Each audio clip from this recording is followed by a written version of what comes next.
여러분 안녕하십니까? 수요 잡담 시간이 돌아왔습니다. 오늘 얘기할 주제는 만일 사사 입다가 맹세를 깼다면 어떻게 됐을까? 이런 제목입니다.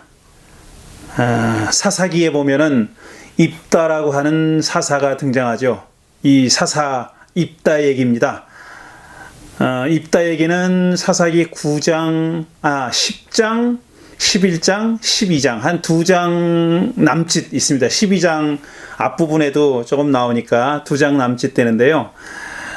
주로 이제 11장에 얘기가 있고 10장은 사사 입다가 등장했을 때의 역사적 상황에 대한 짤막한 설명이 나옵니다. 그리고 12장에는 제가 지금 말씀드리려고 하는 내용의 이야기가 다 끝난 다음에 그다음에 애프터 스토리가 나오죠.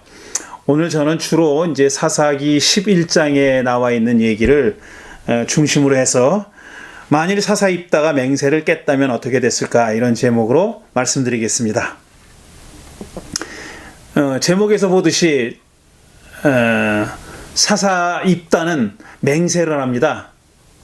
근데 그 맹세의 내용이 참 고약한 내용이었어요. 맹세의 내용이 자기 무남동녀의 목숨과 관련된 그런 맹세였습니다. 그 얘기는 차차 하도록 하고요. 근데 이 사사 입다의 맹세 얘기와 관련된 또 다른 하나의 심각한 주제가 나오는데 그건 뭐냐면은 사람이 하느님에게 신에게 사람을 제물로 바친다는 게 말이 되느냐 이런 얘기입니다. 사람을 제물로 바치는 이야기, 사람을 제물로 신에게 제사를 바치는 이야기와 관련되어 있습니다. 그 얘기가 관련되어 있는데요. 그러니까 신의 입장에서 보면은 사람을 제물로 바치는 겁니다. 제물로 바친다는 얘기는 신에게 제물로 바친다는 얘기는 어쨌든 뭐가 됐든지 간에 제물은 짐승이나 곡식이거든요. 그 짐승이나 곡식을 제물로 바치는 이유는 뭐냐 하면은 신더러 그걸 먹으라는 겁니다. 그 제물을 받는 신이 그 제물을 먹는다고 생각해서 바치는 거죠. 그러니까 예를 뭐 돌멩이나 뭐 이런 걸 제물로 바치는 게 아니라 짐승이나 곡식을 제물로 바치는 겁니다. 짐승, 곡식 아니면 뭐 포도주나 이런 그 음료 이런 것들을 제물로 바치는 이유는 그 제물을 받을 신이 그게 누가 됐든지 간에 그 신이 그 제물을 먹는다고 생각했기 때문에 바치는 거란 말이죠. 그러니까 사람을 제물로 바친다는 얘기는 그 제물을 받을 신이 제물로 바쳐지는 사람을 먹는다는 걸 전제하고 있는 거죠. 그러니까 사람을 죽여서 제물로 바치는다는 것이 말이 되느냐.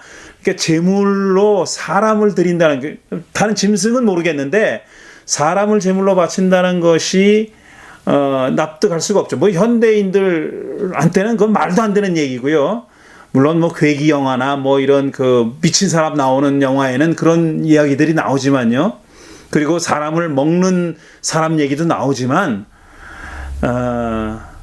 그건 상상할 수 없는 일이죠. 사람을 어떤 신이든지 제물로 바친다면 그 제물로 사람을 바치라는 신은 그건 나쁜 신이라고 생각하지 않겠어요?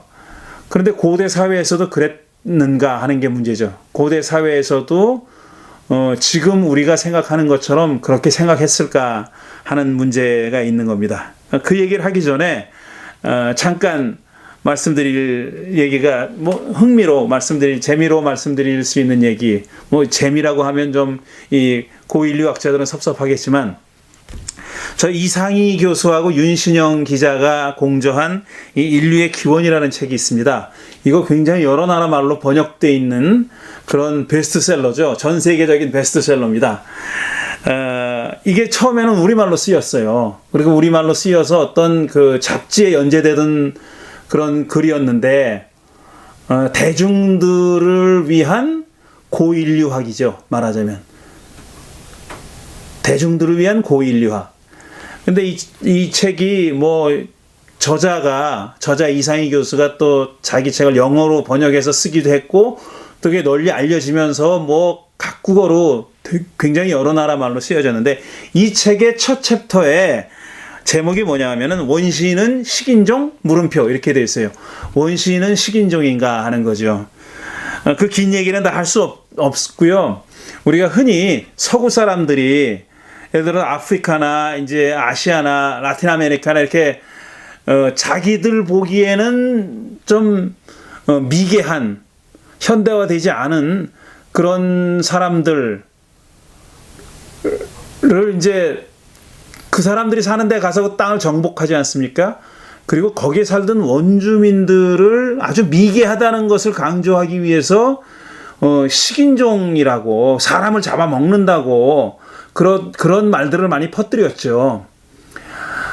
그래서 이 책의 첫 장에서는 그럼 고인류들, 굉장히 뭐 네안데르탈인 같은 고인류들은 사람을 잡아먹었는가 하는 것을 이제 설명하는 그런 챕터인데요. 많은 그 논쟁이 있다고 합니다.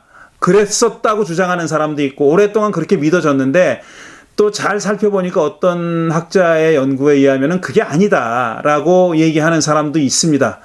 그러니까 근대에 들어와서 소위 말해서 신대륙을 발견하면서 거기 살던 원주민들이 원시인이었다라는 얘기는 순 거짓말이라는 겁니다. 그건 사실이 아니라는 거예요. 물론 그런 사람들 가운데서는 현대에도 지금도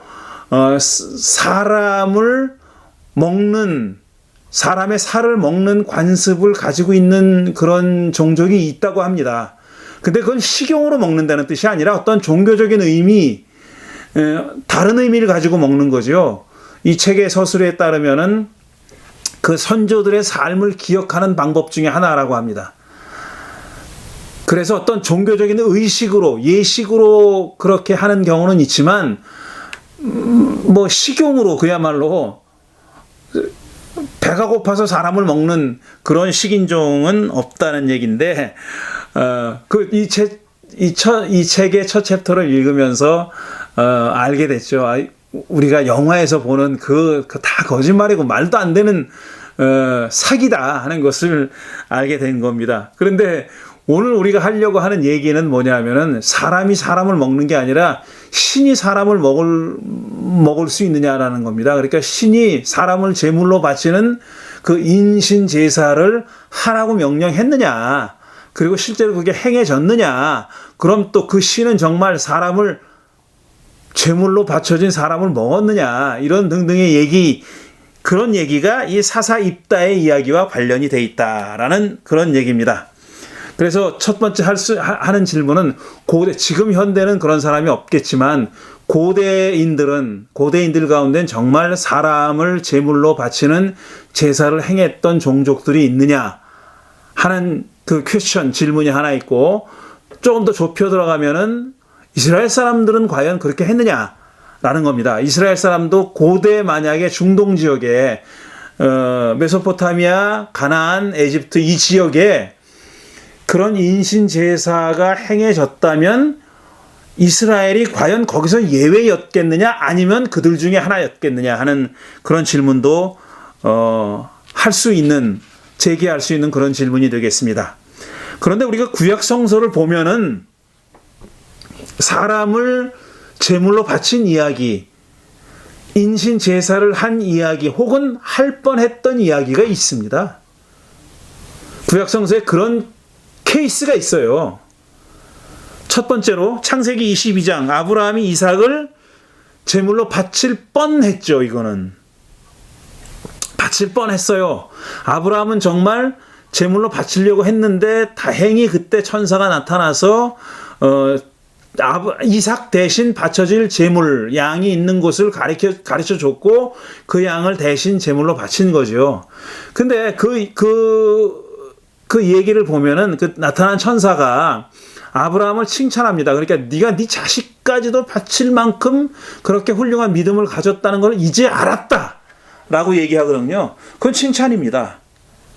그 밑에 깔려 있는 얘기는 뭐냐면은 아브라함도 사람을, 그러니까 자기 아들을 제물로 바치는 제사는 그건 절대로 불가하다라고 생각 안 했던 거죠. 그게 가능하다고 생각했으니까 하려고 했던 거고, 그게 가능하다고 생각했으니까 아들을 제물로 바쳐라라는 야훼 신의 명령에 yes sir 한 겁니다. 순종한 겁니다. 토달지 않았거든요, 아브라함이. 그러니까 이 얘기는 바칠 뻔하긴 했지만 그 바친다는 것이 인신제사가 가능하다는 전제가 밑에 깔려 있는 겁니다. 두 번째로 오늘 얘기할 사사기 11장에 나오는 사사 입다가 자기 딸을 제물로 바친 이야기. 이 사람이 서원을 합니다. 맹세라는 거예요. 그러니까 맹세라고 그 맹세를 지켰다는 얘기입니다. 그게 사사기 11장에 나오는 얘기고, 또 이스라엘 왕이 아니라 모압 왕의 경우지만 열왕기 3장에 보면은 이 모압 왕이 이스라엘에 쳐들어와서 이제 지게 생긴 거예요. 자기가 패배하게 생겼어요. 그러니까 자기 아들, 그러니까 왕세자를, 맏아들을 자기 뒤이어서 그 다음에 왕이 될 그 세자를 제물로 바칩니다. 자기 신에게 바쳐요. 몰렉에게 바쳤다 그랬죠. 그래서 어쨌든 성공을 해요. 거기서 패배하지 않는다고요. 이렇게 세 가지 경우가 구약 성서에 등장합니다. 아브라함이 이삭을 바칠 뻔한 이야기, 그 다음에 입다가 자기 딸을 바친 이야기, 그 다음에 모압 왕 메샤라는 왕이 자기 아들을, 맏아들을 제물로 바친 이야기. 물론 세 번째 얘기는 야훼에게 바쳤다는 얘기는 아니지만 말이죠. 자, 이런 얘기가 나오는데, 그러니까 구약 성서는 이게 불가능하지 않다 라고 얘기하는 겁니다. 인신제사는 절대 있을 수 없어, 있지도 않았어는 아니다라는 겁니다. 이런 얘기가 등장하는 걸 보면 또 한 걸음 더 나가서 이 인신제사에 관한 구약성서에 다양한 규정들이 있어요. 규례들이 있어요. 그 규례들을 읽어보면은 이거 어떻게 된 거야? 라고 조금 고개를 갸우뚱거릴 여지가 있습니다. 첫째로 출애굽기 22장 29절을 보겠습니다. 출애굽기 22장 29절을 보면 이렇게 돼 있어요. 너희는 곡식을 거두거나 포도주를 빚거나 올리브 기름을 짠 다음에는 거기에서 얼마를 나에게 제물로 바쳐야 한다. 자, 이건 이런 곡식을, 농사를 지어서 곡식이 나오면은 그래서 그걸 짜서 포도주를 만들거나 그걸 숙성시켜서 포도주를 만들거나 올리브 기름을 짜서 올리브 기름을 만들면 올리브 열매를 짜서 올리브 기름을 만들었을 경우에는 그것을 거기서 얼마를 떼어서 나에게 제물로 바쳐라. 이렇게 명령한 겁니다. 그 다음에 뭐라고 되어 있냐면 너희는 맏아들들을 나에게 바쳐야 한다. 이렇게 되어 있어요. 맏아들들. 그러니까 이거는 어떤 여지가 없습니다. 맏아들들을 바쳐라. 끝. 피어리어드. 이렇게 돼 있어요. 그것도 유보 조항이 있거나 그런 게 아니에요. 출애굽기 22장 29절에는 마치 포도를 재배해서 포도주를 바치고 또 올리브 나무를 길러서 올리브 기름을 짜서 나에게 바치듯이 너희들은 너희들의 맏아들을 나에게 바쳐라. 이런 곡식과 포도주 기름, 올리브 기름을 어떻게 바치는 겁니까? 이게 뭐를 전제하고 있냐면 맏아들을 바치라 그랬을 때는 맏아들을 죽여서 바치라는 것이 전제되어 있는 얘기죠. 이 맏아들을 바치라고 돼 있어요. 그 다음에 두 번째로 레위기 27장 28절을 보면은 이렇게 돼 있어요. 사람이 자기에게 있는 것 가운데서 어떤 것을 주께 바쳐 그것이 가장 거룩한 것이 되었을 때에는, 자, 주께 바치면 그게 거룩한 것이 되는 겁니다. 사람이든 짐승이든 또는 유산으로 물려받은 가문에 속한 밭이든 그것들을 팔거나 무르거나 할 수 없다. 사람도 짐승이나 어떤 유산으로 물려받은 어떤 밭이나 뭐인 것처럼 그것이 다 바쳐서 거룩한 것이 되는 것처럼 사람도 아들도 바쳐야 된다는 얘기입니다. 근데 거기는 물을 수 없다는 거예요. 그건 리플레이스가 안 된다는 거예요. 대체물이 없다는 거예요. 아들을 대체로 다른 어떤 것으로 대신해서 바칠 수 없다, 이런 얘기를 하는 겁니다. 그것들은 이미 주께 가장 거룩한 것으로 모두 바친 것이기 때문이다. 물을 수 없다는 얘기는 이거는 돌려받는다는 얘기가 아니라 대체한다는 얘기예요. 대체할 수 없다라고 얘기합니다. 근데 대체할 수 없는 것 가운데 사람도 들어있는 거예요. 사람도. 그 다음에 또 하나, 레위기 20장 2절을 보면 이렇게 돼 있어요. 너는 이스라엘 자손에게 다음과 같이 일러라. 이스라엘 자손 가운데서 어떤 사람이든지 또는 이스라엘에서 나그네로 사는 외국 사람들 가운데서 어떤 사람이든지 제 자식을 몰렉에게 제물로 준다면 그는 사형에 처해야 한다. 그 지방 사람이 그를 돌로 쳐 죽여야 한다. 이렇게 돼 있어요. 자, 이거는 야훼 신 자기에게 바치라는 얘기는 아니에요. 근데 앞에 든 두 개는요, 출애굽기 22장과 레위기 27장은 이건 야훼 자신에게 바치는 것에 관한 규례입니다. 야훼 자신에게 바치려는 거고, 야훼 자신에게 바친 그 사람은 물을 수 없다는 얘기입니다. 근데 지금 레위기 20장은 제 자식을 몰렉에게 바치지 말라 그랬어요. 몰렉에게. 그러니까 이스라엘 사람 가운데도 그 다음에 나그네로 사는 외국인이라는 건 이건 요즘 말하면 그 이민자를 얘기하는 거예요. 혈통으로는 유대인이 아닌데 이스라엘 사람이 아닌데 이스라엘 땅에 들어와 가지고 귀화해서 사는 비이스라엘 사람을 얘기하는 겁니다. 나그네라고 얘기할 때는 잠시 스쳐가는 사람이 아니에요. 너희 가운데 거하는 나그네는 이런 이민자를 얘기하는 겁니다.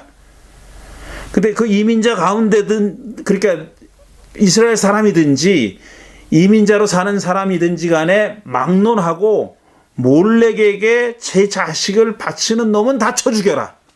이렇게 돼 있는 거예요. 이런 규례가 있다는 얘기는 뭐냐면은 그렇게 바치는 자가 있었다는 뜻입니다. 그러니까 이런 규정을 하는 거죠.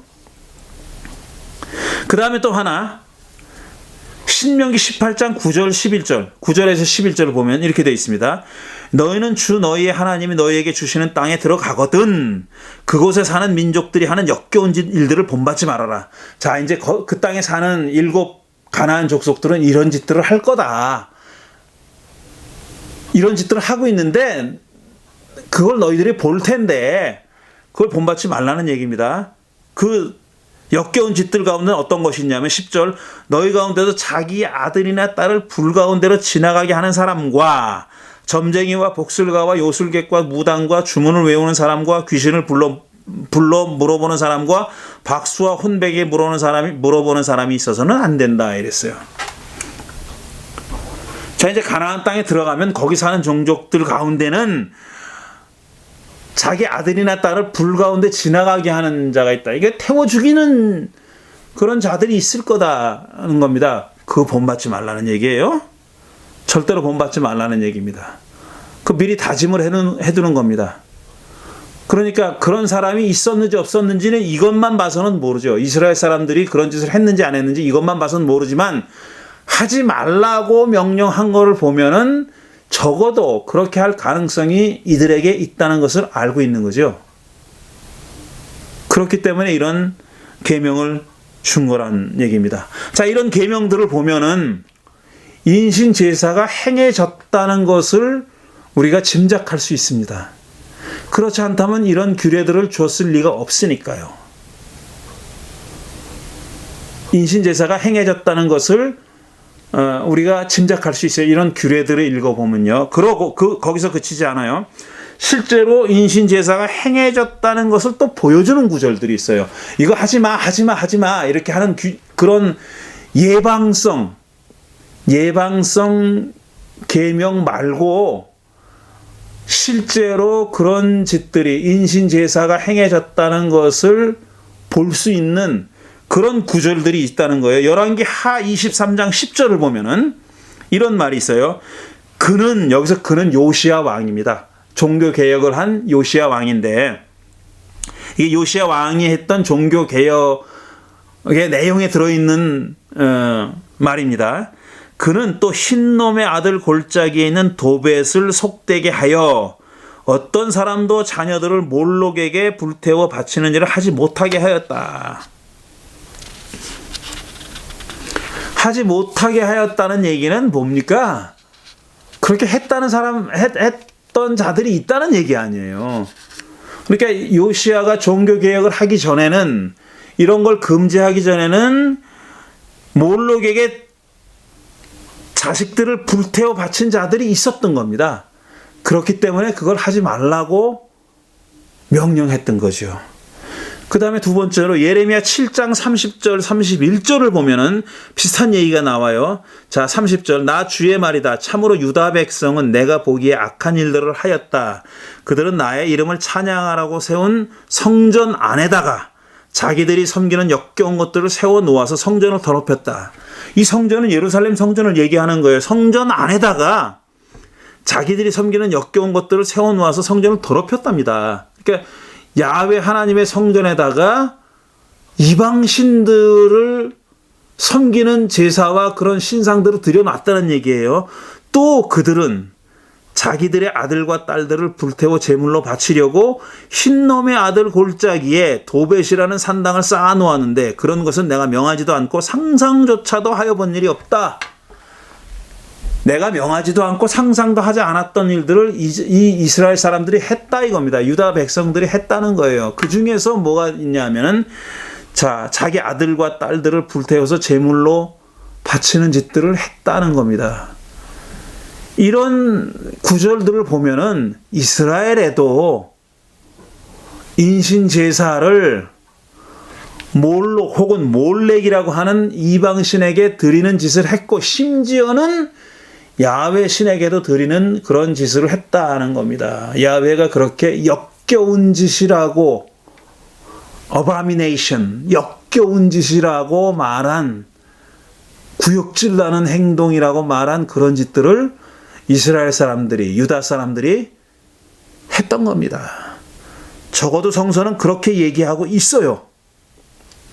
그래서 학자들은, 구약 성서 학자들과 고고 학자들은 자, 고대 이스라엘에서 야훼 신에게 바치는 인신 제사가 실제로 행해졌는지 여부는 알 수 없어요. 그거는 왜 알 수 없다고 얘기하냐면은 고고학적인 자료가 확실하지 않다는 거예요.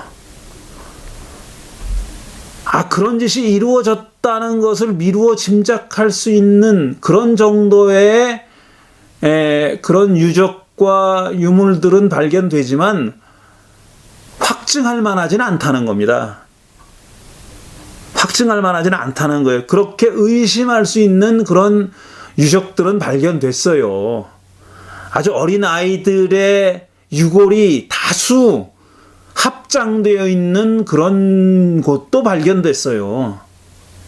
그거는 근데 이스라엘 사람들이 한 건지 아니면은 다른 종족이 한 건지는 몰라요. 하지만 이 가나안 땅 안에서 그런 인신 제사가 행해졌을 거다, 행해졌다고 추측할 수 있을 만한 그런 개연성이 있는 그 증거들은 발견됐습니다. 그렇지만 확증하기는 아직은 이르다, 어렵다라는 거예요. 구약 성서는 물론 그걸 권장하지 않습니다. 인신 제사를 드려라라고 권장하지 않아요. 지금 앞에 읽었던 구절들은 그러니까 뭡니까? 출애굽기 22장 같은 데는 그다음 출애굽기 22장과 레위기 27장 읽었잖아요. 무르지 못한다 라든지 맏아들은 다 나에게 바쳐라 이런 규정들을 보면은 구약 성서가 인신 제사를 권장하거나 명령하거나 긍정하지 않았다라는 말에도 약간의 의문이 생깁니다. 그렇지만 그것보다는 하지 말라는 구절들이 더 강하죠. 더 자주 등장하고 더 강력합니다. 그렇기 때문에 긍정하거나 권장하지 않았다고 얘기하는 것이 적절할 수 있어요. 적절한 표현일 수 있는데 적극적으로 비난하는 구절들도 많이 나오니까요. 그렇지만 분명한 사실은 행해졌다는 겁니다. 우리가 분명하다기보다는 상당히 강한 개연성을 가지고 말할 수 있는 거는 행해진 건 사실이다 라고는 말할 수 있다는 겁니다. 그러니까 후대 해석자들이 이런 얘기들을 얼마나 곤혹스러워했겠냐 이거예요.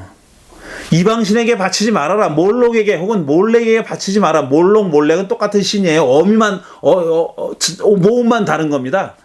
그런데 똑같은 신인데 그 이방신에게 바쳐진 얘기는 그렇게 문제가 없어요. 그거는 야훼가 자기에게 바치라는 게 아니니까. 그리고 그 이방신에게 바치는 행위에 대해서는 아주 적극적으로 비판하고 비난하니까.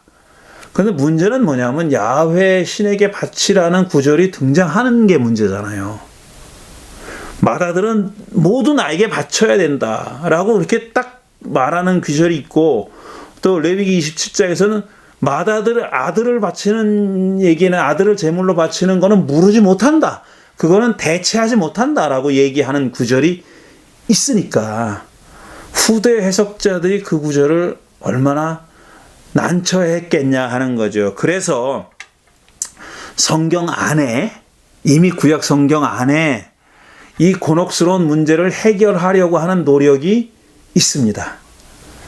그러니까 좀 더 달리 해석해 보려고 하는 노력이 있고, 그 다음에 후대 사람들은, 그러니까 근대에 들어와서 성서학자들, 그러니까 구약 성서를 역사비평적으로 읽고 해석해온 그런 근대 이후의 구약 성서학자들은 이걸 어떤 식으로 해석했는지 하는 것을 지금부터 살펴보려고 합니다. 왜 이 얘기를 하냐면은, 제가 하려고 하는 이 입다가 자기의 딸을 바친 이야기를 우리가 제대로 해석하려면은 구약 성서가 인신제사에 대해서 어떻게 얘기하고 있는지, 그 다음에 구약 성서 안에 있는 해석자들과, 그 다음에 성서시대가 끝난 이후에 유대교와 그 다음에 그리스도교의 비판적인 해석자들이, 역사비평학을 했던 해석자들이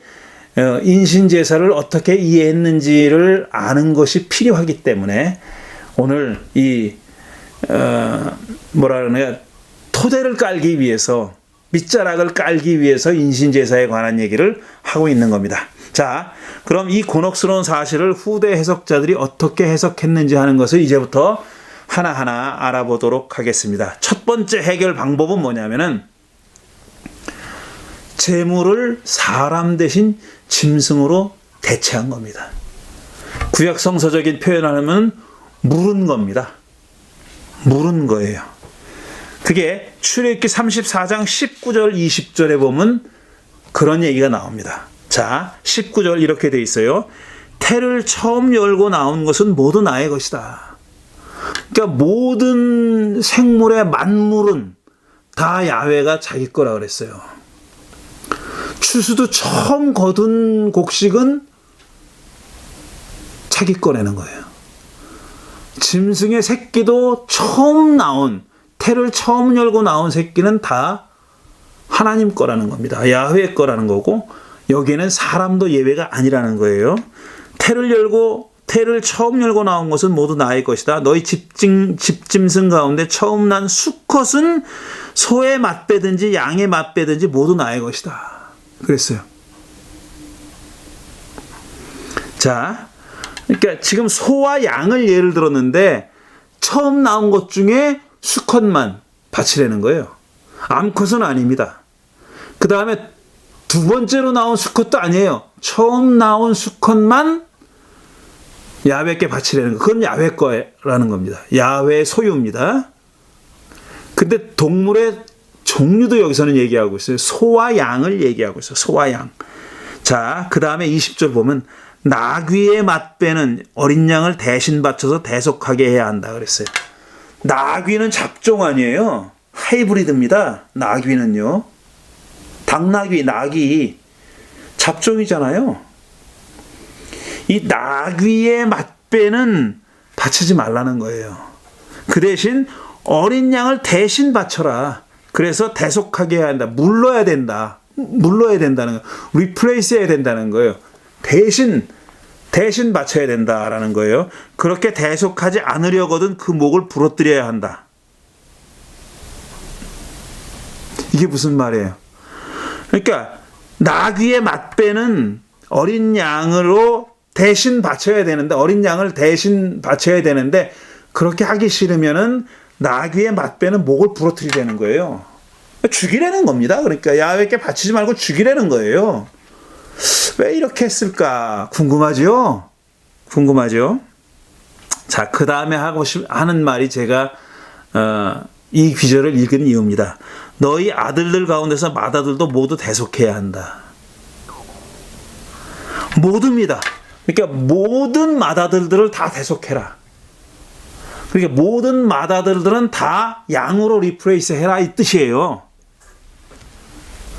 나귀를 그렇게 하듯이 나귀를 대신 바치지 않고 양을 대신 바치듯이 맏배로 태어난 나귀의 새끼를 야훼께 제물로 바치지 말고 대신 양으로 바쳐야 하듯이 사람의 아들들 가운데 모든 맏아들들은 전부 다 대속하래요. 이거는 제가 그 위에 레위기 27장 28절과 비교하라고 돼 있잖아요. 레위기 27장 28절은 아까 읽었듯이 물으지 말아라 그랬어요. 물을 수 없다 그랬어요. 사람이든 짐승이든 맏배를 물으지 못합니다. 그런데 여기 지금 출애굽기 34장에서는 모든 맏아들들은 다 대속하라 그랬어요. 정면으로 대립하는 얘기입니다. 레위기 27장과 정면으로 반대되는 얘기예요. 둘이 같이 양립할 수가 없는 얘기예요. 그리고 아무도 내 앞에 빈손으로 나와서는 안 된다 그랬어요. 27장에서는 레위기 27장에서는 대속할 수 없다 그랬는데 출애굽기 34장에서는 모든 맏아들들은 대속하라 그랬어요. 자, 여기서 왜 그럼 나귀는 대속해야 하나? 왜 양과 소는 맏배를 바쳐야 되고 수컷은 처음 태어난 수컷은 다 야훼의 것이기 때문에 야훼께 바쳐야 되는데 나귀는 왜 대속하라 그랬냐? 정결례에 따르면 나귀는 정결한 동물이 아닙니다. 이건 불결한 동물이에요. 불결한 동물과에 속하는 겁니다. 양과 소는 정결한 동물과에 속해요. 그렇기 때문에 맏아들은 대속하지 말고 바쳐야 되는 거예요. 그러나 나귀는 부정하기 때문에 정결하지 않은 동물로 분류가 되어 있기 때문에 정결하지 않은 동물의 맏배는 야훼께서 받지 않는다는 겁니다. 그래서 양으로 대속하라고 되어 있어요. 그러면 사람은 정결하지 않아요? 사람이 정결하지 않으면 어떻게 제사를 드립니까? 그 사람들 중에 일부인, 이스라엘 사람들 중에 일부인 제사장들, 레위인들이 제사를 주관하지 않습니까? 제물도 정결하지 않은 것은 바치지 못하는데 하물며 그 제사를 집전하는 사람이 부정하다는 건 말이 안 되죠. 그건 말이 안 되는 얘기 아니에요. 사람들 가운데서 가장 정결해야 하는 사람들이 제사장들이고 레위 사람들입니다. 근데 사람이 정결하지 않기 때문에 대속해야 된다. 이건 말이 안 되죠. 그러니까 이 출애굽기 34장을 전한 사람들은 인신 제사가 부당하다고 생각한 겁니다. 그렇지만 그 인신 제사 맏아들은 맏배는 전부 다 야훼 것이라는 대원칙을 거스르지 못해요. 그거는 가장 높은 차원의 원칙이에요. 모든 맏배는 야훼 것입니다. 그거는 가장 높이 상위에 있는 법이에요. 그런데 그 제사를 주관할 사람들의 맏배를 다 바치질 않은 것은 그건 인정할 수가 없는 거예요. 그렇기 때문에 대속을 해야 되는데 마침 대속을 하는 짐승들을 대속하는 규례가 있는 겁니다. 거기에 사람들을 집어넣은 거예요. 짐승들처럼 대속해야 하는 짐승들처럼 불결해서가 아니라 그게 윤리적으로 문제가 있으니까 그 과에 집어넣고 대속하라고 한 거죠. 이렇게 인신제사의 비윤리성을 자각한 사람들이, 후대의 사람들이 야훼 하나님의 맏배를 바치라는 계명을 해석한 겁니다. 자기들이 인터프리트한 거예요. 그래서 사람은 대속해야 된다. 사람은 양으로 소로 대속해라. 이런 34장의 규례가 생겨난 겁니다. 인신 제사의 곤혹스러움을 해결하기 위한 첫 번째 시도가, 해석자들의 시도가 바로 출애굽기 34장 19절 짐승으로 대체한 거고요. 두 번째 방법은 뭐냐면은 이 하나님께 제물로 바친다는 의미를 성전에서 제사 드리는 제사장으로 해석한 거예요. 성전에서 제사 드리는 일을 하는 사람으로 바치겠다. 이런 뜻으로 해석한 겁니다. 그게 너무나 널리 알려져 있는, 잘 알려져 있는 이 한나의 기도고 바로 사무엘 얘기죠. 사무엘상 1장 11절을 보면은 이렇게 돼 있어요. 한나는 서원하며 아뢰었다. 서원한다는 얘기가 나와요. 이거는 입다, 사사 입다 이야기에도 나오는 말입니다. 한나가 서원해요. 입다는 딸을 바치겠다고 서원했어. 딸을 바치는 게 아니라 자기가 개선하고 돌아올 때 제일 먼저 자기 문 밖으로 뛰쳐나와서 자기를 환영하는 사람이든 짐승이든 뭐가 됐든지 그것을 제물로 바치겠다고 서원했는데, 여기 한나는 만일 자기에게 아들을 주신다면 그 아들을 이렇게 하겠다고 서원한 겁니다. 주님, 만군의 주님, 주께서 주의 종의 이 비천한 모습을 참으로 불쌍히 보시고 나를 기억하셔서 주의 종을 잊지 않으시고 이 종으로 아들을 하나 허락하여 주시면, 조건이죠. 그러니까 쉽게 얘기하면 아들 하나 주시면 이거예요. 아들 하나 주시면 저는 그 아이의 한평생을 주께 바치고, 바친다는 말이 바친다는 의미로 되어 있어요. 바친다는 그 동사를 사용합니다. 준다는 기부라는 가장 흔히 사용되는 히브리 동사가 사용되고 있어요. 여기도 삭도를 그의 머리에 대지 않도록 하겠습니다. 머리를 자르지 않겠다는 얘기예요. 여기서는 그러니까 서원의 내용이 뭐냐 하면은 아들을 주시면 그 아들을 바치겠다는 얘기예요. 근데 이거는 제물로 바치겠다는 뜻이 아니라 성전에서 엘리 제사장의 뒤를 이어서 성전을 관리하고 제사 드리는 일을 주관하는 그런 제사장으로 바치겠다, 이런 뜻이죠. 그러니까 성전 종사자로 헌신하게 만들겠다는 뜻이에요. 이게 바로 바친다는 의미. 그러니까 인신 제사 대신, 제물로 바치는 것 대신 제사를 주관하는 사람으로 바치겠다, 이런 뜻으로 해석한 겁니다. 그 다음에 세 번째로는 레위 지파 사람을 의미한다 라고 해석한 그런 구절이 있습니다. 그게 민수기 3장 12절이에요. 여기 보면 아주 분명하게 그런 뜻으로 서술되어 있어요. 민수기 3장 12절, 나는 이스라엘 자손 가운데서 레위 사람을 택하여 처음 태어나는 모든 맏아들 곧 이스라엘 자손 가운데서 태를 처음 열고 나오는 사람을 대신하게 하였다. 레위 사람은 나의 것이다. 이거 야훼 하나님이 하신 말씀인데, 여기는 아주 대놓고 이렇게 얘기하잖아요. 모든 맏아들, 이스라엘 자손 가운데서 태를 처음 열고 태어난 모든 맏아들을 대신하게 했다. 누구를 택해서? 레위 자손들을 택해서, 레위 사람을 택해서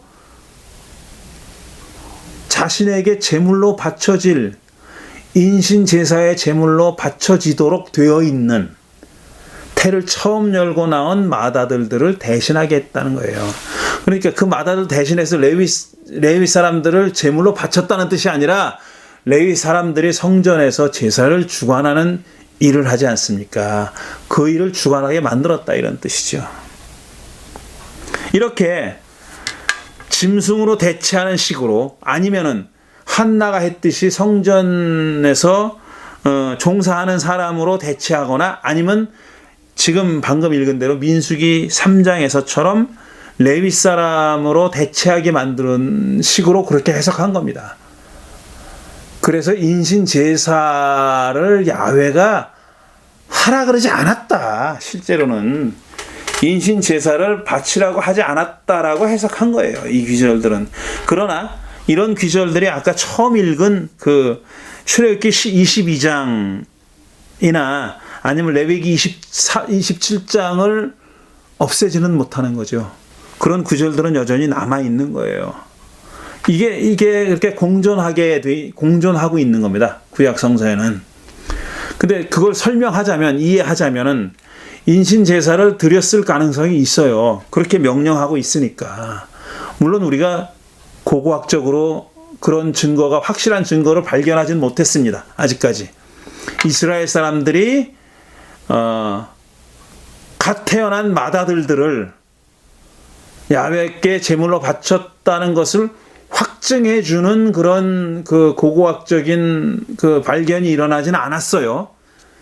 않았지만 이렇게 지금 출애굽기 22장이나 레위기 27장에 있는 것처럼 맏아들을 바치라는 명령이 존재합니다. 그런데 그것만 존재하는 건 아니다라는 거죠. 그것과 동시에 또 구약 성서에서는 사람을 제물로 바치지 말라는 구절들도 여러 개 등장하고 있고, 지금 몇 가지 읽은 것처럼 그걸 대체하는 그런 규례들도 있어요. 짐승으로 대체하거나 아니면 성전 종사자를 의미하는 걸로 이해하거나 해석하거나, 아니면 이렇게 마지막으로 읽은 것처럼 민수기 3장에 레위인이 바로 맏아들들의 대체자들이다라고 명시적으로 말하는 그런 구절들이 존재하고 있는 겁니다. 그리고 마지막으로 하나 더 읽을 구절들은 이게 제일 정말 문제가 되는 구절인데, 인신 제사에 관한 규정을 뭐라고 얘기하냐면은 야훼가 준 계명이라고 얘기합니다. 처음에 출애굽기 22장이나 레위기 27장이 그랬던 것처럼 야훼가 준 계명이라고 얘기하는 거예요. 그러나 지금 읽을 에스겔 20장에는 그거는 야훼가 준 옳지 않은 계명이었다라는 겁니다. 잘못된 계명이다 이거예요. 야훼가 주긴 줬는데 틀린 계명이다. 왜 그럼 야훼는 틀린 계명을 줬느냐 하면은 옳은 규례들, 옳은 계명을 지키지 않은 벌로서 야훼가 옳지 않은 계명, 틀린 계명을 줬다라고 서술하고 있어요. 에스겔 3장 24절부터 26절입니다. 이렇게 되어 있습니다. 그들의 눈이 자기 조상의 우상에게 팔려서 나의 규례대로 살지 않고 나의 윤리를 배척하며 나의 안식일을 더럽혔기 때문이다. 그들은 그렇게 했다는 겁니다. 조상들에게 그 야훼가 조상들에게 준 계명, 옳은 계명을 지키지 않았다는 거예요. 왜 안 지켰냐 하면은 조상들의 우상에게 팔려서, 눈이 팔려서, 콩깍지가 씌어서 그런 옳은 계명을 지키지 않았다는 거예요. 그래서 규례대로 살지 않고 율례를 배척하고 안식일을 더럽혔기 때문이다. 그래서 25절, 그래서 내가 그들에게 옳지 않은 율례와 목숨을 살리지 못하는 규례를 지키라고 줬다. 이게 무슨 심술쟁이? 정말 이게 무슨 얘기입니까? 그들이 옳은 율례를 지키지 않기 때문에 나는 화가 나서 그들을 벌하려고 옳지 않은 규례를 줬다는 거예요. 그들은 야훼가 준 계명이니까 그 옳지 않은 규례를 지켰다는 얘기입니다. 그게 어떤 규례냐면, 나는 그들이 모두 맏아들을 제물로 바치도록 시켰고 그들이 바치는 그 제물이 그들을 더럽히게 하였다. 그러니까 이 에스겔서 20장은 뭐라고 얘기하냐면은 야훼가 인신 제사를 하라고 계명을 줬다는 거예요. 그거 인정해요. 그런데 그 계명은 뭐냐 하면은 옳은 계명을 지키지 않았기 때문에 야훼가 그들을 벌하려고 준 옳지 않은 계명이었다라는 겁니다. 나는 그들이 모두 맏아들을 제물로 바치도록 시켰고 그들이 바치는 그 제물이 그들을 더럽히게 하였다. 내가 이렇게 한 것은 그들을 망하게 하여 내가 주인 줄 그들이 알게 하려는 것이었다. 자, 야훼 신의 이 에스겔 예언자에 의하면은 야훼 신의 의도는 명백합니다. 파이널 골은 뭐냐면 얘네들을 당신의 백성을 망하게 하는 거예요. 근데 망하게 하려고 하면은 야훼로서도 명분이 서야 되는 겁니다. 걔네들을 잘하는데 망하게 할 수는 없는 거예요. 그 다음에 망하게 하려면 죄가 어느 정도 사이즈가 돼야 되는 겁니다. 쉽게 얘기하면은 망하게 할 만한 그런 중차대한 죄를 저질렀어야 되는 겁니다. 근데 이 자들이 조상들이 그랬던 것처럼 우상에게 팔려서 말이야 야훼 하나님의 옳은 규례를 지키지 않았다. 그게 계속 쌓여가는 거예요. 쌓여가는 거야. 그게 점점 축적되는 거예요. 하지만 아직도 임계점에 도달하진 못했어요. 그 임계점에 도달하게 하기 위해서 야훼 신은 어떤 나쁜 계명을 주냐면은 니들 아들을 제물로 바쳐라 라는 나쁜 계명을 줬다는 겁니다. 이게 여러분 지금 이 얘기를 듣는 제가 지금 보태서 하는 얘기가 아닙니다. 지금 이 그 에스겔 20장 24절 이하가 하는 얘기를 제가 그대로 얘기한 거예요. 에스겔 예언자는 이렇게 얘기했습니다. 야훼 신은 당신이 주신 옳은 규례들을 당신 백성이 따르고 지키고 야훼 하나님을 제대로 섬기기를 원했어요. 그런데 조상 때부터 대대로 그들은 그렇게 하지 않았다는 겁니다. 옳은 규례를 저버리고 그것대로 살지 않고 그걸 배척하고 안식일도 어기고 이런 나쁜 짓들을 계속 해왔다는 거예요. 그래서 야훼가 결심을 한 거죠. 옳지 않은 규례를, 그러니까 틀린 율법을 줘서 그들을 망하게 하기로 작정했다는 거예요. 그들을 망하게 징벌할 이유를 만들어줬다는 겁니다. 야훼 하나님이 만들었다는 거예요. 근데 그들로 하여금 그렇게 망하게 만든 나쁜 규례에는 뭐가 들어있냐면은 사람을 제물로 바치는 게 들어있어요. 맏아들을 제물로 바치는 게 들어있어요. 그래서 야훼는 당신의 백성에게 맏아들을 바치라고 명령했다는 거예요. 그리고 그들이 그 짓을 하자 야훼 하나님은 이제 쟤들을 망하게 할 만한 충분한 이유가 주어졌다 라고 판단하고 그들을 망하게 했다는 겁니다. 이것도 그러니까 일종의 어떤 야훼 하나님이 야훼 신이 왜 인신제사를 하라고 했는지 하는 것을 설명하는 어떤 이유 중에 하나로 볼 수 있어요. 앞에서 든 예들은 예를 들어서 짐승으로 대체한다거나 레위인으로 대체한다거나 하는 것은 그걸 어떻게 레셔널라이즈 한 거죠. 합리적으로 설명하려고 했던 그 노력의 일환이었어요. 이것도 마찬가지입니다.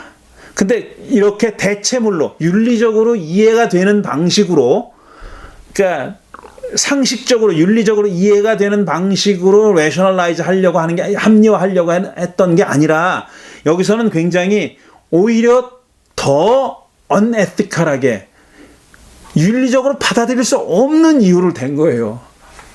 하나님이 너희들 망하게 하려고 줘서는 안 되는 계명을 줬다는 거 아닙니까? 그래서 그들로 하여금 그 계명을 지키게 만들어서 결국 징벌하고 심판했다. 이런 얘기가 되는 겁니다. 자, 이런 얘기들이 왜 제가 지금 이런 얘기들을 하고 이런 얘기들이 필요한가 하면은 사사 입다가 한 행동이 정말 많은 사람들을 곤혹스럽게 만드는 그런 이야기고, 그 다음에 페미니스트 성서학자들이 가장 심각하게 받아들이는 이야기들 중에 하나입니다. 구약성서가 얼마나 문제가 많은 책인지, 얼마나 가부장적이고, 얼마나 정말 가부장적인 아버지, 또 가부장적인 성격을 가진 야훼, 이게 얼마나 여성학자들, 여성주의의 페미니스트의 시각에서 보면은 이건 정말 도저히 이해할 수도 용납할 수도 없는 그런 성격의 하나님이고 그런 성격의 책이라는 것을 보여주는 이야기 중에 하나입니다. 중요한 사건이죠. 근데 사실 이 중요한 사건이 교회 안에서는 그렇게 심도 있게 얘기된 적이 거의 없을 겁니다. 아마 여러분 이 얘기를 교회 다니면서 들어보셨습니까? 진지하게 이 얘기를 토론해 보신 적이 있으세요?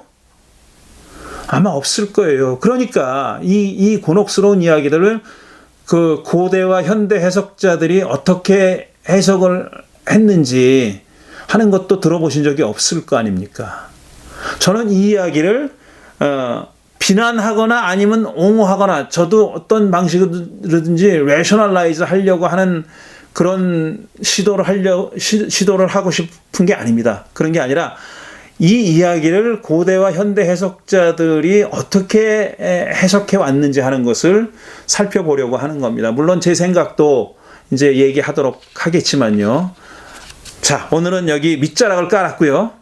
다음 주에는 본격적으로 사사 입다가 서원한 얘기, 그 다음에 그 결과가 어떻게 됐는지, 우리는 그 이야기를 어떻게 읽어야 하는지 하는 것에 대한 얘기를 계속해 나가도록 하겠습니다. 오늘은 여기까지 얘기하겠습니다. 감사합니다.